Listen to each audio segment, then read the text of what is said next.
my voice? Okay, thank you. Then I will start.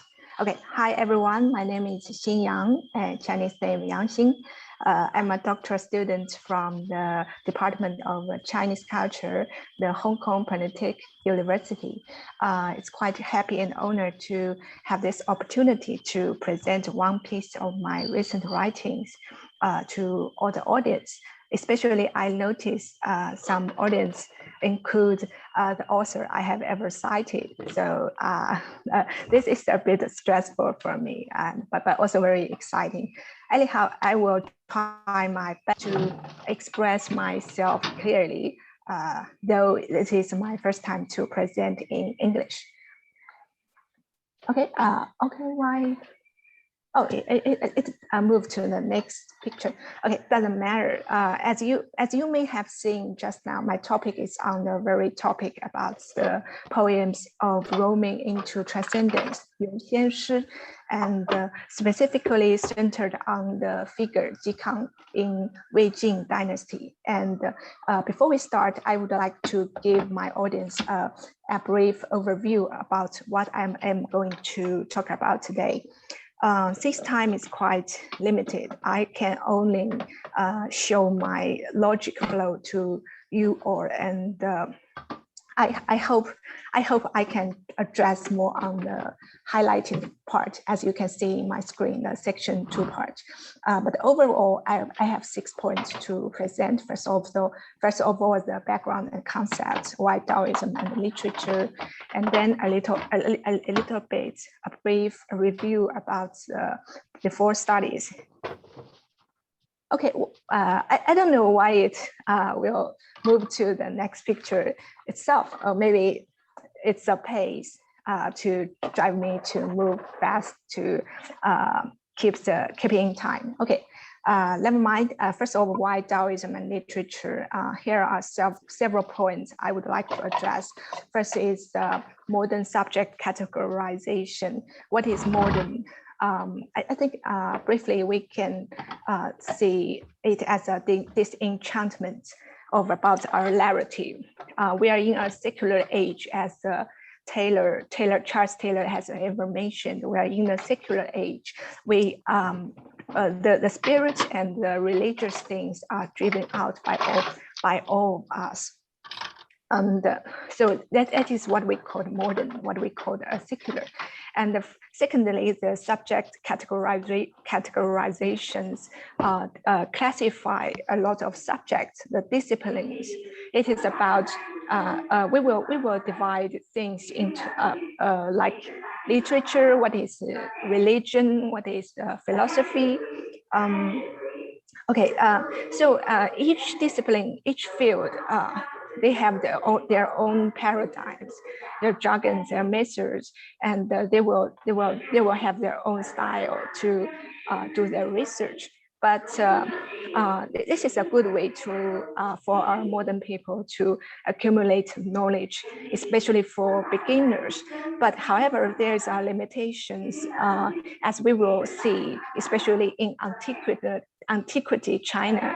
The fact sometimes it's not on categories, it's uncategorized.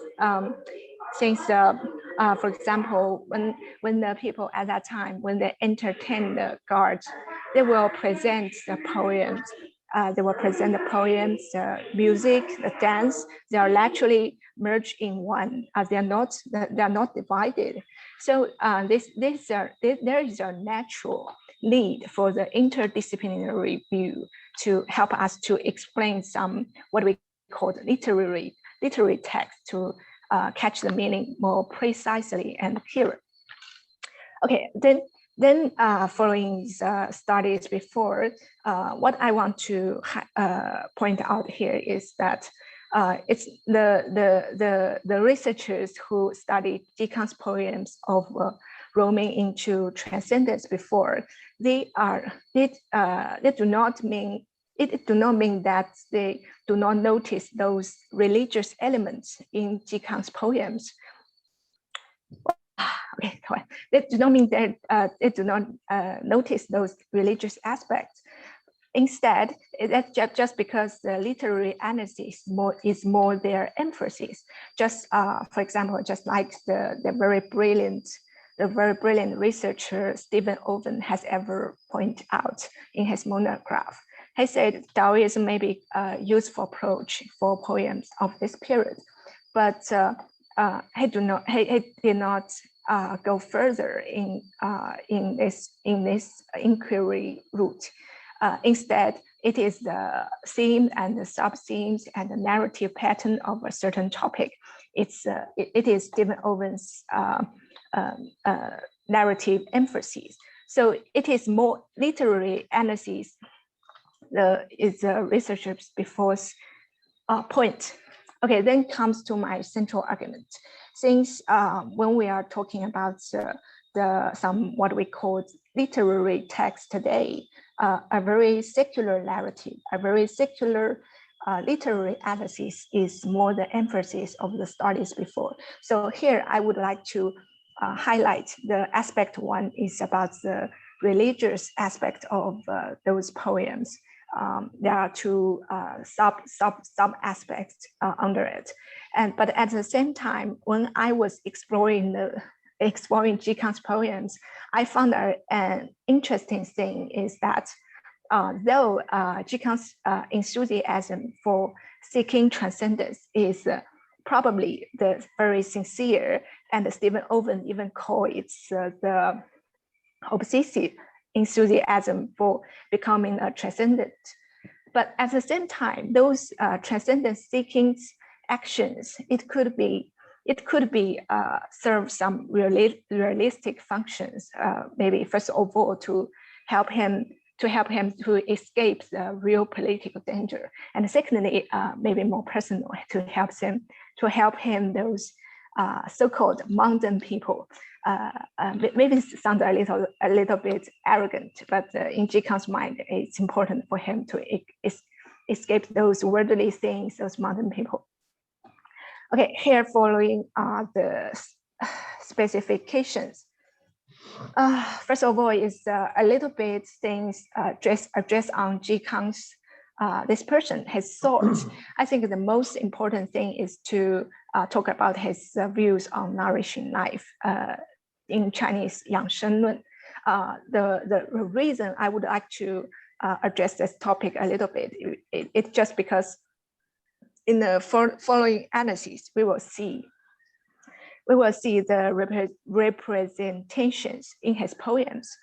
If we do not understand G. Kang's views on nourishing life, we may not find the source how those vocabularies, how those imageries came out. But here I would like to, I only have a very quite limited attention for this topic. About G. Kang's nourishing life thoughts, his nourishing life views is best understood in his relations with Zhuangzi, and which propose that we should nourish in the spirit, and another one is a relation with popular Taoism at G. Kang's time. This is from Robert Henrich's opinions. Popular Taoism will address more physically aspects about how to preserve one's body and ascend to become more immortals. And the several aspects G. Kang has ever mentioned, first of all, the achievability of transcendence, and the second, 3 approaches to nourishing life and being long-lived. Okay, although it moved to the next slide automatically, one thing I would like to softly remind my audience is that those breath exercise, those diary technique, those diary techniques is a lot of belongs to Taoism, that is affect G. Kang's writings a lot. So we will come back to this a little bit later, but I would like to remind my audience to remember this point firstly. Okay, then is the human aspect. Though as I have, as my portrait G. Kang's primary images, his images maybe in the history of Jing Dynasty, 禁书 maybe quite luminous. He is some kind of taken as a transcendent, he himself, because his enthusiasm for seeking transcendence. But one point I would like to remind my audience here is that though he is luminous, he's still a person ever truly lived in the society. That means he has the real social relations. And secondly, he will in the ordinary social situations, just like all of us. For example, in his poems of 答二国三首, a response to the two guos, he shows his longings to his friends. And a lot of his poems, even with the immortal elements, he is still right to his friends or family, just like every person will in a society. Okay, then comes to the most important part of today's presentation I would like to address. It's Kang's poems of roaming into transcendence, Kang's 游仙诗. Several aspects I would like to illustrate. First of all, is the religious aspect. As I have mentioned, we should not ignore. First of all, Kang's views of flourishing life. His uniqueness comes from the combination of two approaches. And actually, these two approaches showed in his poems of roaming into transcendence. I present to a supporting example here. First of all, is about the poems on roaming into transcendence. Its name itself is 游仙诗. I would like to do a little close text readings for my audience to show my opinion. First of all, as you can see, the typical classic, the imagery of becoming a transcendent, right? The clouds charioting 6 dragons. This is also the image that's about immortals in Zhuangzi. And here, the Kang has a heritage from Zhuangzi. And after using this thing of becoming immortals, who he met in his immortals realm. Okay, he met the Huang and the Lao. And what he learned from those immortal, or what he learned from these figures, about the way of natural, the 自然道. So there is a little difference from the poems of roaming into transcendence before. The immortal realms are about some kind of about Kunlun, Yingzhou. It's not the garden of mystery. So Kang changed it a little bit with the genre of roaming into transcendence, with Zhuangzi's Xuan discourse. So at the same time, we could see the signs of popular Taoism on how to becoming immortals. Let's see the first, second, third, fourth. The fourth couplet. I apologize for the interruption. Please keep in mind that the time is limited, and unfortunately, there won't be any time for discussion. You have like 3 or 4 minutes maximum. Thank you very much. Okay. Thanks a lot. I should almost have done. Yeah. Thank you. The second supporting example is almost the same. It's a combination from Zhuangzi and popular Taoism. We could see the imagery like how to eating elixirs and how to nourish our spirits and roaming with Tao. Let's see here, roam freely and leveling all the things. This is all the signs from Zhuangzi. And the second religious aspect addressed a little bit, as Stephen Owen pointed out, that Kang has a broad and comprehensive heritage from the tradition before, not only the Jian poetry, but also Shi Jing, the Chuci. Those classics, they themselves are very much related to Taoist rituals or shamanic activities. Okay, then is the realistic functions of those transcendence seeking activities. Here, I also provided some supporting poems. After describing how hard and how sad the world is, as you can see, the first 4 couplets of these poems, the world is so sad and hard. So what is the resolution?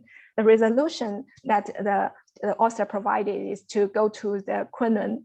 Kunlun is the immortal realm. So becoming transcendence is a way for him to escape this mundane world, which is quite dangerous. Okay, the second day, I have mentioned the realistic function is to escape those mundane people, to seek people who really understand him. This is apparently showed his 2 poems about his telling his intent, 数字诗, 二首. Okay, these two poems have similar structures. First of all, the protagonist will compare himself to the dragons, those divine beings, the dragons, the phoenix, and they are bothered by those common men, and he thinks they are not their compeers. He feels sad and annoyed in those mundane world. But what is the resolution? The resolution again, see, he would like to drifting and roaming into the great purity. The great purity again, it's immortal realm of Taoism. Okay, so you can see the becoming immortals. It in fact serves a second realistic function, is to escape those mundane people. Okay, the second telling poems of telling the intent is almost the same structure. I would not explain it more. Okay, right?